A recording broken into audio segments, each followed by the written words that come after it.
بسم اللہ الرحمن الرحیم۔ شروع اللہ کا نام لے کر جو بڑا مہربان نہایت رحم والا ہے۔ الف لام میم۔ اس میں کچھ شک نہیں کہ اس کتاب کا نازل کیا جانا تمام جہانوں کے پروردگار کی طرف سے ہے۔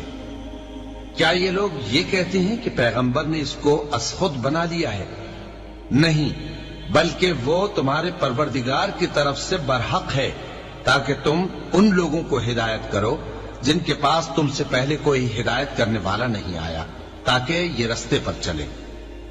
اللہ ہی تو ہے جس نے آسمانوں اور زمین کو اور جو چیزیں ان دونوں میں ہیں سب کو 6 دن میں پیدا کیا، پھر عرش پر جلوہ افروز ہوا۔ اس کے سوا تمہارا نہ کوئی دوست ہے اور نہ سفارش کرنے والا۔ کیا تم نصیحت حاصل نہیں کرتے؟ وہی آسمان سے زمین تک کے ہر کام کا انتظام کرتا ہے، پھر ہر کام ایک روز جس کی مقدار تمہارے شمار کے مطابق 1000 برس ہوگی اس کی طرف رجوع کرے گا۔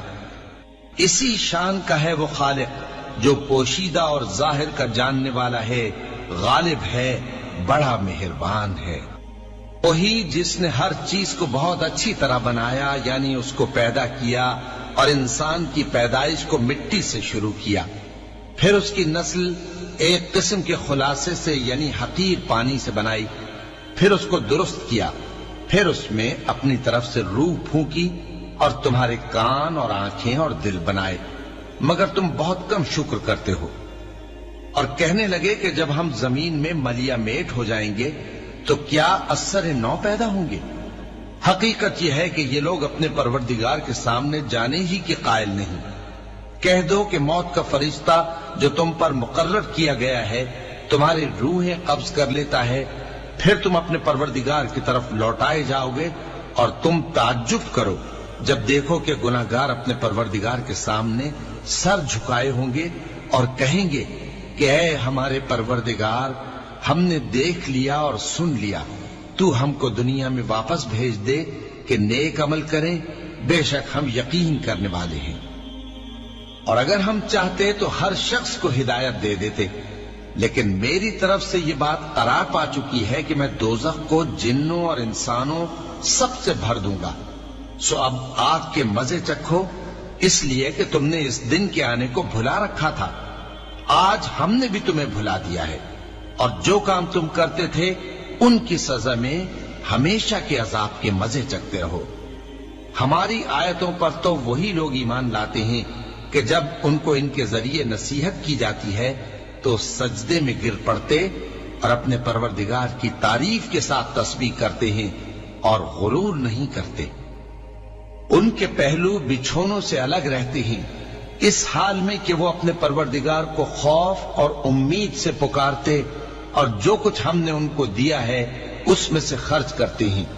سو کوئی شخص نہیں جانتا کہ ان کے لیے کیسی آنکھوں کی ٹھنڈک چھپا کر رکھی گئی ہے، یہ ان اعمال کا صلہ ہے جو وہ کرتے تھے۔ بھلا جو مومن ہو وہ اس شخص کی طرح ہو سکتا ہے جو نافرمان ہو؟ دونوں برابر نہیں ہو سکتے۔ جو لوگ ایمان لائے اور نیک عمل کرتے رہے ان کے رہنے کے لیے باغ ہیں، یہ مہمانی ان کاموں کی جزا ہے جو وہ کرتے تھے، اور جنہوں نے نافرمانی کی ان کے رہنے کے لیے دوزخ ہے۔ جب چاہیں گے کہ اس میں سے نکل جائیں تو اس میں لوٹا دیے جائیں گے، اور ان سے کہا جائے گا کہ جس دوزخ کے عذاب کو تم جھوٹ سمجھتے تھے اس کے مزے چکھو، اور ہم ان کو قیامت کے بڑے عذاب سے پہلے دنیا کے عذاب کا بھی مزہ چکھائیں گے، شاید وہ ہماری طرف لوٹ آئیں۔ اور اس شخص سے بڑھ کر ظالم کون جس کو اس کے پروردگار کی آیتوں سے نصیحت کی جائے تو وہ ان سے منہ پھیر لے۔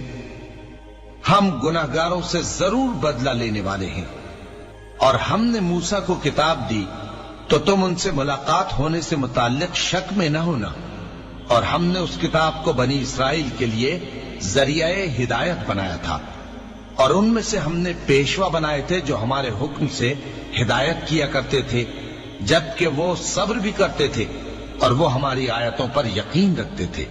بلا شبہ تمہارا پروردگار ہی ان میں جن باتوں میں وہ اختلاف کرتے تھے قیامت کے روز فیصلہ کر دے گا۔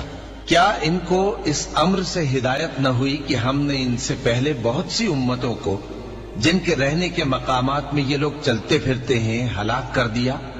بے شک اس میں نشانیاں ہیں، تو یہ سنتے کیوں نہیں؟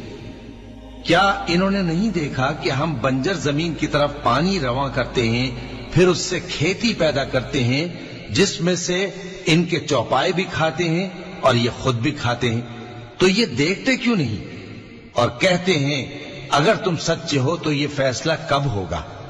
کہہ دو کہ فیصلے کے دن کافروں کو ان کا ایمان لانا کچھ بھی فائدہ نہ دے گا اور نہ ان کو مہلت دی جائے گی، تو ان سے منہ پھیر لو اور انتظار کرو، یہ بھی انتظار کر رہے ہیں۔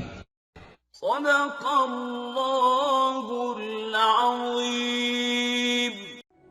تذكر يوما كنت تعانق دمعة الفكر تناجي الله في صبر وترجو رحمة تسري